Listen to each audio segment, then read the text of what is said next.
امیر اہل سنت کی ایک عادت. سچی بات تو یہ ہے کہ میں وہ خوش نصیب ہوں الحمدللہ کہ جس کا بچپن بھی امیر اہل سنت کے قریب گزرا ہے. عادتیں تو اتنی ہیں کہ بیان کرتا چلا جاؤں. واقعات بھی سوچوں تو بہت یاد آ جائیں گے، کیونکہ بچپن میں بچوں کے ساتھ کس طرح شفقت امیر اہل سنت کرتے تھے وہ میں نے خود دیکھا. حوصلہ کس طرح بڑھاتے تھے. میں چھوٹا تھا تو نعت پڑھتا تھا تو آگے بڑھاتے تھے. جب میں نے درس دینا شروع کیا تو کیا پیار، کیا محبت، کیا حوصلہ بڑھانا، تحفہ دینا. غلطیاں بہت ساری کی، مگر کس طرح ان غلطیوں کو درگزر کیا اور آگے بڑھاتے چلے گئے. آج میں جو کچھ ہوں یقیناً امیر اہل سنت کی تربیت کا اس میں حصہ ہے. محسن ہیں ہمارے. ایک بات کو بہت قریب اور بہت غور سے دیکھا کہ نماز ان کے لیے سب کچھ ہے.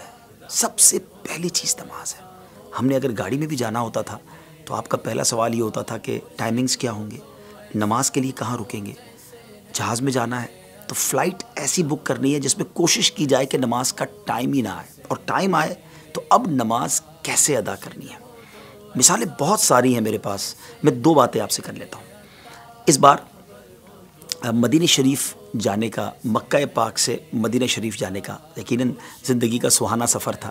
کچھ مناظر بھی ہو سکتا ہے آپ کو دکھائیں کہ ٹرین میں مکے سے مدینہ امیر اہل سنت کے ساتھ جانے کا موقع ملا. اور جب یہ طے ہوا کہ ٹرین میں جانا ہے تو پھر یہ پتہ چلا کہ اس میں نماز بھی غالباً ایک نماز بھی بیچ میں اس میں راستے میں ٹائم آئے گا. تو وضو کیسے ہوگا؟ کیا ٹرین میں یہ سہولت میسر ہے؟ اس پر کافی دیر تک بات ہوتی رہی. اور پھر شرعی رہنمائی کے معاملات ہوئے. اور جو میں وری دیکھ رہا تھا، جو میں ٹینشن دیکھ رہا تھا، یہ اس لیے نہیں تھا کہ سیٹ کیسے ہوگی، کمفرٹیبل سفر ہوگا کہ نہیں ہوگا، ٹرین میں کھائیں گے کیا، ٹرین میں اور ساری چیزوں کے بارے میں جو نارملی ہم لوگ پوچھ رہے ہوتے ہیں. ان کو ایک ہی فکر تھی کہ نماز کا کیا ہوگا، وضو کیسے ہوگا، پاکی ناپاکی کے معاملات کیسے اچھے طریقے سے ہم پاک ہو سکیں گے. سبحان اللہ، اتنی بڑی شخصیت، اتنی نماز کی اہمیت. ایک اور واقعہ، اور وہ ہے مکہ مکرمہ کا. اس میں بھی میں بہت کلوزلی میں نے اس بات کو آبزرو کیا.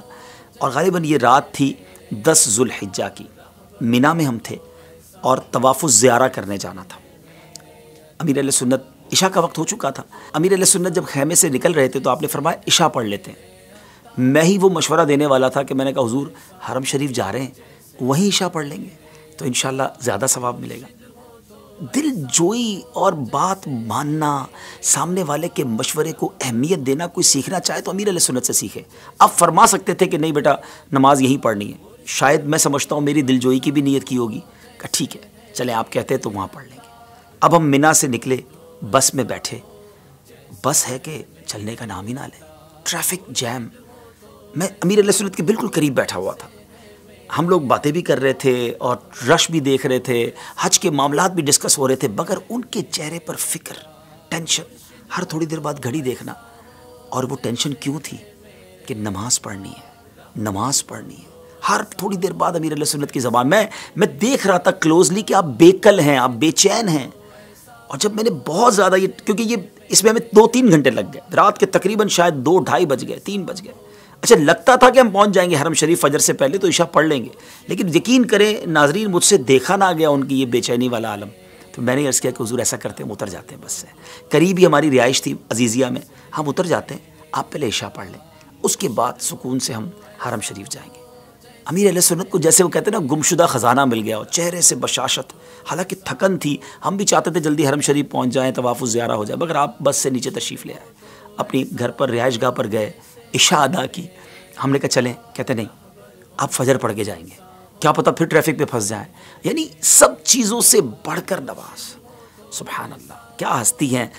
میں دوبارہ عرض کرتا ہوں کہ عادتیں تو اتنی ہے کہ جی چاہ رہا ہے بولتا چلا جاؤں، لیکن ایک عادت کی چونکہ مجھ سے سوال کیا گیا ہے تو کمال کی عادت ہے نماز کی اہمیت. اور کاش میں اور آپ بھی اپنے تمام کاموں کو چھوڑ کر سب سے پہلے نماز کو مقدم رکھیں، نماز کو پریورٹی دیں، کیونکہ سب سے پہلا فرض نماز ہی ہے. تو سیکھنے کو کیا ملا اس عظیم ہستی کے اس ایٹیٹیوڈ سے کہ ہمیں بھی سب سے زیادہ مقدم اور پریورٹی نماز کو رکھنی ہے. اور آپ وہ ہستی ہیں جنہوں نے ہزاروں نہیں، لاکھوں کو نہیں، کروڑوں کو نمازی بنا دیا ہے. اللہ کریم ان کا سایہ ہم سب کے سروں پر تا دیر قائم و دائم فرمائے. جیسے ہے میرے عطا